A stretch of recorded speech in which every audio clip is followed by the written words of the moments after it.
stop cooking pork the old way.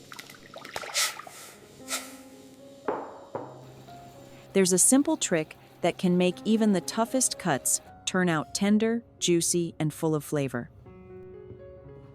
Hi everyone, I'm Tracy. If you've ever cooked pork that turned out dry or tough, make sure to watch this video all the way through. I'll show you how to cook pork so it's crispy on the outside, tender on the inside, flavorful, and absolutely delicious just like in a restaurant. And I'll reveal a special secret in the vegetable pancake served on the side at the end of the video. Let's get started.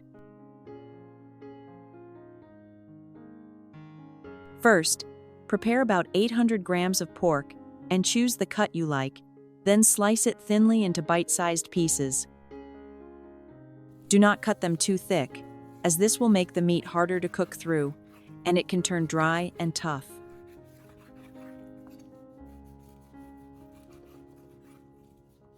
After slicing, lay the pieces of pork evenly on a cutting board.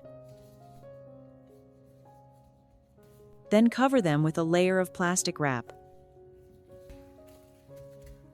Use a meat mallet to gently pound the pork so it becomes more tender without tearing or damaging the slices.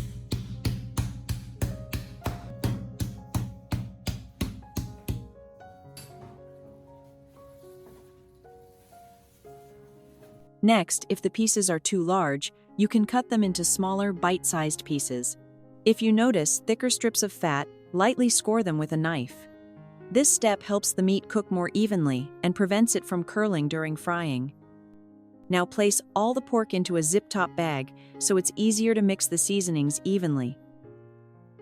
First, add 2 tablespoons of soy sauce to bring a rich, savory flavor to the pork. Then add 2 tablespoons of oyster sauce to help balance the flavor and add a natural sweetness. Add 1 tablespoon of rice wine to remove any unwanted odor and help the seasonings absorb into the meat more easily. Next, add a little black pepper to your taste, along with 3 tablespoons of cornstarch to create a light, crispy coating for the meat.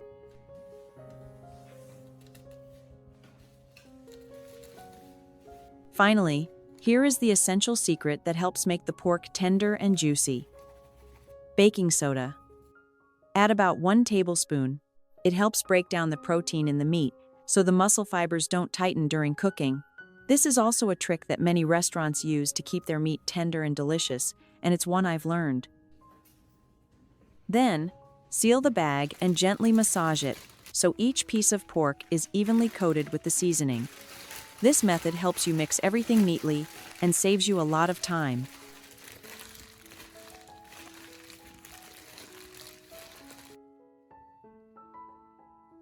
After everything is well combined, let the pork rest for about an hour so it can fully absorb all the flavors. When the marinating time is up, take the pork out and give it a first fry.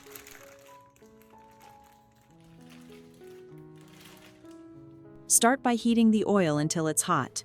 You can check by dipping the tip of a wooden utensil into the oil. If you see gentle bubbles, it's ready. This step is very important because it helps the pork cook evenly, keeps it moist, and prevents it from absorbing too much oil. Then carefully add the pork to the pan in batches. Do not add too much at once, as this can lower the oil temperature and affect the tenderness of the meat. Fry the pork over medium to high heat for about 4 minutes, and remember to turn the pieces so they cook evenly on both sides. At this stage, you'll notice the pork starting to firm up and cook through. The outside will begin to set, while the inside remains soft and juicy. Then remove the pork and place it on a plate lined with paper towels to drain off the excess oil. Continue frying the second batch the same way first over medium heat, then finish with a quick fry over high heat to keep that crispiness.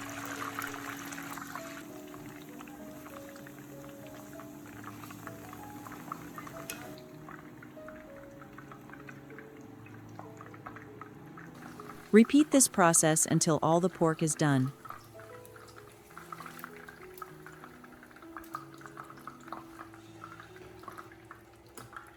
After frying, prepare the sauce by getting a small piece of ginger, about 15 grams, and slicing it into thin pieces. Next, heat a little oil in a pan over medium heat. Then add the ginger and sauté for about 30 seconds. You'll start to notice a warm, pleasant aroma spreading. At this point, add 2 cloves of minced garlic. Stir gently and sauté for about 30 seconds until fragrant. Next, pour in some water. Then add 2 tablespoons of soy sauce, 2 tablespoons of honey, and 1 tablespoon of oyster sauce. Stir well so all the ingredients combine together. Let it simmer over low heat until the sauce thickens. Once the sauce has thickened, return the fried pork to the pan. Gently toss so each piece is evenly coated with the sauce. Continue cooking a little longer, stirring well until the pork has fully absorbed the flavors. At this point, the pork will have a beautiful color, with a rich flavor in every bite. The outside still keeps a light, crisp texture while being coated in the sauce, making it look incredibly appetizing.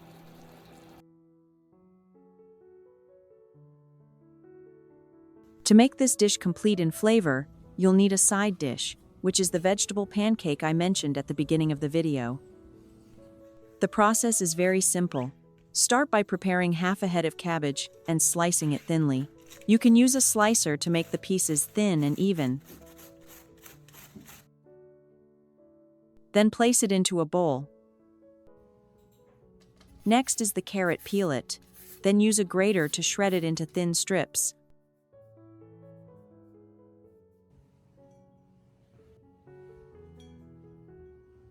For the green onions, simply cut off the roots, then chop them finely.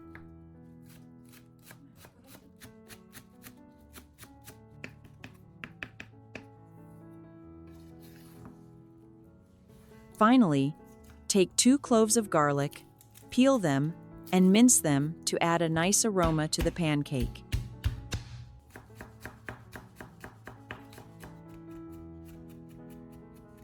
Add everything into a large bowl.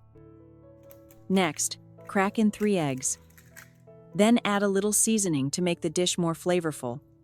Some paprika powder, black pepper, and a pinch of salt. Gently mix all the ingredients together until well combined. The eggs will help bind the vegetables into a soft mixture that's easy to cook. This vegetable mixture creates a fresh, light side dish that pairs perfectly with the pork. It adds a bit of color, a bit of crunch, and most importantly, helps balance the overall flavor so the dish doesn't feel too heavy. Next, heat a pan over medium heat and add a little oil. Scoop a portion of the vegetable mixture into the pan and gently spread it into a thin layer. Leave it undisturbed without flipping too much. After a short time, the bottom will begin to set and become firmer. Carefully flip it over, then reduce the heat so the pancake can cook evenly without burning. Continue cooking until both sides turn a nice golden color. Repeat the same steps with the remaining mixture. In the end, you'll have soft, lightly crispy vegetable pancakes that are warm, fragrant, and perfect to serve with the pork.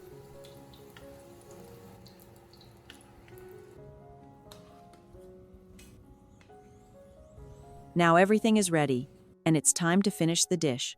Transfer the pork to a serving plate and sprinkle some chopped green onions on top. Arrange the vegetable pancakes around it, or serve them on a separate plate. Take a closer look. You'll see the pork has a beautiful glossy coating, paired with the golden vegetable pancakes in a variety of colors that look very appealing. Especially the pork pieces lightly crispy on the outside, while still soft and juicy on the inside. Now try the pork together with the vegetable pancakes.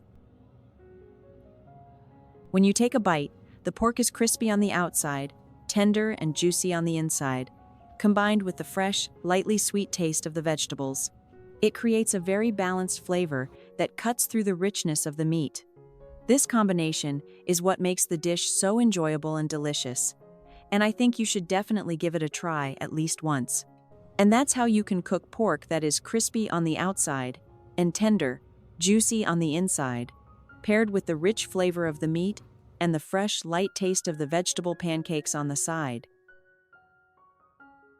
I hope this method gives you and your family a new recipe to enjoy in your daily meals. Thank you so much for taking the time to watch today's video. If you enjoyed this recipe, please like the video, share it, and subscribe to the channel for more simple and helpful cooking ideas. See you in the next video.